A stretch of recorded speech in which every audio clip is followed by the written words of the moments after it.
¿Teoría bipartita, tripartita, tetrapartita o pentapartita?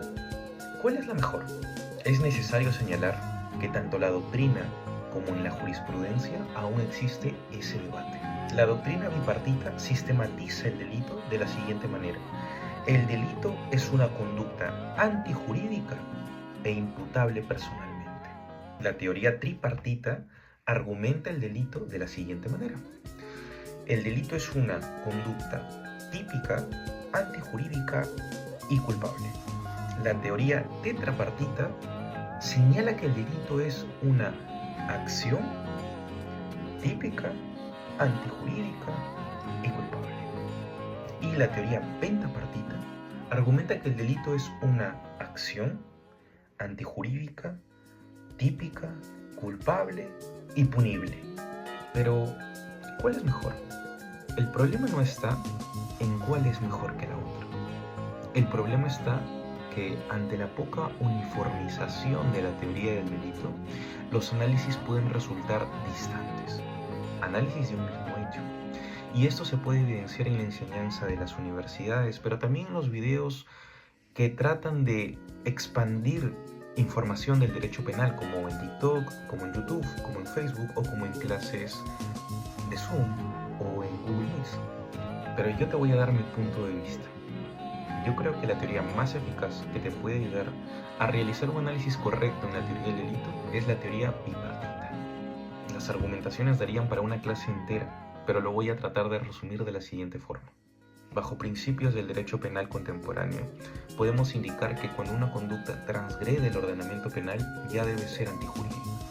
Pero cuando esta conducta, bajo un contexto, es justificada, esa conducta no solamente no es antijurídica, tampoco debería ser típica. Por ejemplo, si nosotros evaluamos el caso de la legítima defensa, para la teoría tripartita la conducta no sería antijurídica, pero sí típica, porque habría una muerte en caso de que alguien mate a otra persona por defenderse. Pero para la teoría bipartita, esa conducta no solo no es antijurídica, tampoco es típica, porque el derecho penal te aplaude bajo ciertas conductas que están justificadas, como por ejemplo defenderte ante una grave amenaza inminente de tu vida. Y con respecto a la teoría tetrapartita, con mucho respeto a quienes la siguen, no estoy de acuerdo con el análisis de separar la acción de la antijuridicidad, porque en principio el derecho penal evalúa conductas penalmente relevantes, de modo que la acción no puede estar desligada de la antijuridicidad, ni mucho menos de la tipicidad. Además, cuando se habla de la conducta estamos hablando de acción y omisión. Entonces, hablar de una simple acción no tiene efectos jurídicos importantes para poder analizarlos en un derecho penal, como por ejemplo dos personas que juegan fútbol en la calle.